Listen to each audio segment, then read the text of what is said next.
হায়রে পাখি, গরিব দেখলি মন দেখলি না। আরে তাহলে তো ভোরের আলো ভালোই কিন্তু হবে। সুন্দরময় হয়। তাহলে আমি সেই আরো ভোরের আলোর কয়দিন অপেক্ষায় থাকলে আরো থাকবো। ভালো হবে, এই গরিবের মন তাই না? একদিন বাজারে লাখ টাকা দামে উঠবে। আরো কয়দিন থাকলে ভালো হবে। প্রাণরে দিছি আর নাই কিছু বাকি সাথে সেটা কুলে তোলা যাবে। বস দিয়া রে। সম্মানিত দর্শক বিন্দু, আমরা কিন্তু মাঠের মধ্যে আছি। এই যে আলু আমরা দেখতেছি, আলু কত কে দাম যাবে, দামে কিনা যাবে। এই যে গৃহস্থর সাথে আছে, হ্যাঁ হ্যাঁ ব্যাপারী আছে, হ্যাঁ ব্যাপারী। এখন এই আলু দেখতেছে কেমন ধরনের কটা আলু, এক গাছও 4টা আলু দেখা গেল, হ্যাঁ 5টা আলু দেখা গেছে, তো হাফ কেজি লাগান। এই গাছটার ভিতরে 5টা আলু আর বড় হ্যাঁ। আর একটা গাছ আমি তুলবো, তো এই গাছটা তুলবো হ্যাঁ মোটা সেটা- চোরটা। হ্যাঁ ভালোটা, ওটাই আলুটা, ওটাই ভালোটা তোলো, ভালোটা একবারে নিয়ে নতুন। এটা তুলি, হ্যাঁ এটা তুলি। হ্যাঁ, না ওটা হয়নি, ওটা হবে না। কোনটা হবে? এই যে তোমার পায়ের এটি তোলো। এটা হ্যাঁ এই যে, এই হ্যাঁ। একটা গাছ। হ্যাঁ তাহলে ওই যে তোমার ওই সাইডে ওই মোটা ওটা তোলো, এটা আলু শুকিয়ে দেখলে মোটা। হ্যাঁ এটা হ্যাঁ হ্যাঁ, মোটাটা তুলো, ভালো করে তুলো, ওই আলুর থিনে আনবিন না।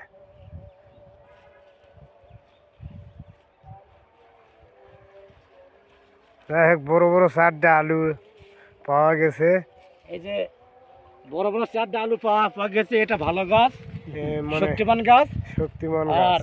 কিছু কিছু আমরা কীটনাশক ঔষধ ব্যবহার করি, হ্যাঁ ওনারা কিন্তু ডুপ্লিকেট দেয়। আমাকে এককভাবে মালটা দেয় না। হ্যাঁ, একে আমাকে কোনো এই আলুটার আমাদের কোনো সমস্যা নেই।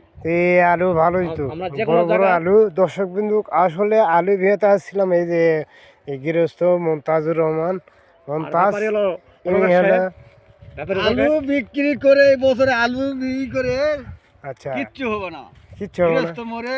আচ্ছা, আলুর দাম আপনারা কি রকম মানে আলু বোঝা যায়? 500 টাকা এমন থাকলে তো একটা গৃহস্থ আশ্বাস পাওয়া কিছু যায়। পাওয়া যেত। যাই হোক, 500 টাকা থাকলে আশ্বাস এই পাওয়া যায়। 300 350 আর টাকা ইনি আমরা হলো বিক্রি করি। আলুর সরকারের ব্যাপারী। কাছে এটাই হলো আবেদন হ্যাঁ যে আমাদের তারেক রহমান যে আচ্ছা। প্রধানমন্ত্রী আল্লাহকে হবে, যদি আলুর গৃহস্থের উপরে একটু নজর দিয়ে দেখে তাহলে একটু গৃহস্থ লাভবান হতে পারে। আচ্ছা, আল্লাহর তারেক জিয়ার রহমান তো গৃহস্থের উপর নজর দিবে, সেটা ডিক্লার দিয়ে দিছে। যাই হোক, এখন এই যে আলুর ব্যাপারী, এই যে আলু এই যে মানে দেখলো এই আর যে কি। আমার আলু আমার হাতে দেখেছেন, আমি একটা আলুর ব্যাপারী, আমার বড় ভাই মমতাজ, এনার ভিত আমরা আছি। তো এক গাছ তুলে পেয়েছি ছোট। ইনি হলো আলুর ব্যাপারী, ইনি হলো, এনার নাম হলো রকেট। ইনি হলো ঢাকা শহরে শুকটি মানে আলু কাটে, শুকটি বানে ঢাকা শহর নিয়ে যায়, ব্যবসা করে। তিনি কত দাম হলে আলু কিনতে পারবে, এনার মুখ থেকে একটু শুনতে পারবো, শুনি কেমন। আমি মানে আমাদের এখানে 3300 বিঘা, 33 শতকে বিঘা। হ্যাঁ আমরা যদি 25,000 টাকা পর্যন্ত আমরা বিঘা যদি কিনতে পারি, আমাদের লাভবান হবো। যেহেতু এখন হচ্ছে আলুর বাজার খারাপ, হ্যাঁ 200-250 টাকা মন। আচ্ছা আমাদের এই হিসাব করলে হবে। আচ্ছা আর আমরা এই আলুটা আমরা কাটবো, আমাদের খড়ি আছে, আমাদের লেবার খরচা আছে। হ্যাঁ তো আমরা মনে করেন সব কিছু বাস সার দিয়ে আমরা মনে 200 টাকা লাভ টাপ করে আমরা মালটা সার দিই। আবার অনেকেই আছে আমার হাতে বেছে। আচ্ছা আমি ব্যবসা করি ঢাকা গুলিস্তান, আমার বাসা মধ্যবাগ, থানা আকবরপুর, জেলা জয়পুরহাট। আচ্ছা। ভাই